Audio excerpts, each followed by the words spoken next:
রাম মন্দির। এই রাম মন্দির নিয়ে কম বিতর্ক কিন্তু হয়নি। এবার সেখানে চুরির অভিযোগ। রাম মন্দিরে চুরির অভিযোগ জনসমক্ষে আসার পর থেকে বিতর্ক কিন্তু দানা বেঁধেছে। তবে এবার অডিট রিপোর্টে দাবি করা হলো ৩,৩০০ কোটির যে অনুদান জমা পড়েছে সেই হিসেবে একেবারে কড়াক্রান্তিতে মিলে গিয়েছে। অর্থাৎ যে অভিযোগ উঠেছিল সেখানে দুর্নীতি হচ্ছে, সেখানে চুরি হচ্ছে, সেই অভিযোগ কিন্তু একেবারে উড়িয়ে দেওয়া হলো এই রিপোর্টে। তবে কোনো বড় দুর্নীতি না হলেও নগদ টাকা গোনার সময় অল্প বিস্তর গোলমাল হয়েছে, সেটা এখনো পর্যন্ত যদিও প্রমাণিত হয়নি, তবে অনেকেরই ধারণা মেশিন দিয়ে টাকা গোনার আগে ধাপে ধাপে নগদ টাকা আলাদা করার সময় চুরির ঘটনা ঘটেছিল, জানিয়েছে সরকারি সূত্র। এমনটাই দাবি এক সর্বভারতীয় সংবাদ মাধ্যমের। রিপোর্টে পরিষ্কার করা হয়েছে, অনুদান হিসেবে জমা পড়া ৩,৩০০ কোটি টাকার সব হিসেবে মিলে গিয়েছে আপাতত। অডিটর সংস্থা শঙ্কর আয়ার অ্যান্ড কোম্পানি হিসেবে দেখা গিয়েছে যে মন্দির তৈরিতে ১,৮০০ কোটি টাকা এবং জমি কিনতে ৪০০ কোটি টাকার মতো সব হিসেবে কিন্তু একেবারে নিখুঁতভাবে মিলে গিয়েছে।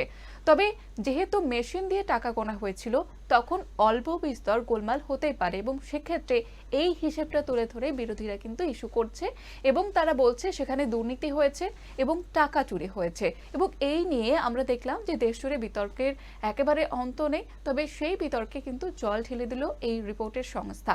সেখানে বলা হচ্ছে, একদিকে নগদ সরানোর ঘটনায় অভিযুক্তদের পুলিশ গ্রেপ্তার করেছে এখনো পর্যন্ত, তবে ওই চুরির সঙ্গে মন্দির কমিটির কোনো যোগ মেলেনি।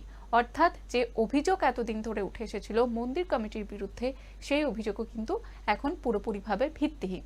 যদিও এই পুরো বিষয়টি এক মুহূর্তে সুপ্রিম কোর্টের নজরাধীন সিট তদন্ত করে দেখছে, সেখান থেকে কি কি তদন্তে উঠে আসে সেদিকে যেমন নজর থাকবে।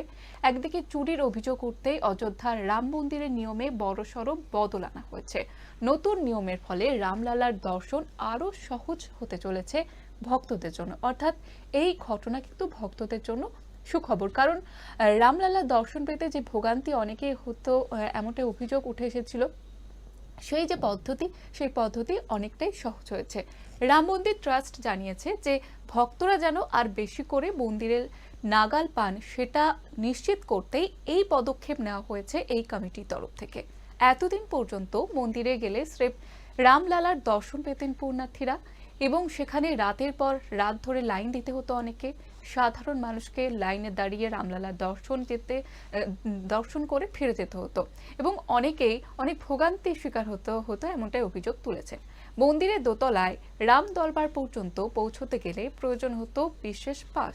ওই পাসও সব দর্শনার্থীরা পেতেন না, ভিআইপিরা পেতেন, কারণ প্রত্যেক দিন নির্দিষ্ট সংখ্যক পাস ইস্যু করা হতো এবং ভিআইপিদের জন্য আলাদাভাবে ইস্যু করা থাকতো। সেটা শেষ হয়ে যাওয়ার পর কেউই আর ওই পাস পেতেন না, ফলে অনেকেই ফিরে যেতে হতো শুধুমাত্র দর্শন করে। বিনামূল্যের ওই পাস মোটা টাকায় বিক্রি করে ফায়দা তুলতেন মন্দিরের কিছু কর্মী। এমন অভিযোগ যেমন বারবার উঠে এসেছে, তেমনই কিন্তু এই যে রাম মন্দিরে চুরির ঘটনাকে কেন্দ্র করে আরও কিন্তু বিতর্ক বাড়ছে। কারণ আমরা দেখেছি যে এই রামলালার মন্দিরে যে লক্ষ লক্ষ ভক্ত ইতিমধ্যে যায় এবং রামলালার মন্দিরে যে অভিযোগ বারবার উঠে এসেছে যে ৩,৩০০ কোটি টাকার যে অনুদান জমা পড়েছে সেই হিসেবে কিন্তু গোলমাল রয়েছে, এমনটাই অভিযোগ উঠে এসেছিল। তবে ধাপে ধাপে নগদ টাকা আলাদা করার সময় সেই চুরির ঘটনা ঘটেছিল বলে কিন্তু ইতিমধ্যে ওই রিপোর্টে উঠে এসেছে। অর্থাৎ যে অভিযোগ উঠে এসেছিল এতদিন ধরে, সেই অভিযোগ কিন্তু পুরোপুরিভাবে ভিত্তিহীন বলে প্রমাণিত হলো।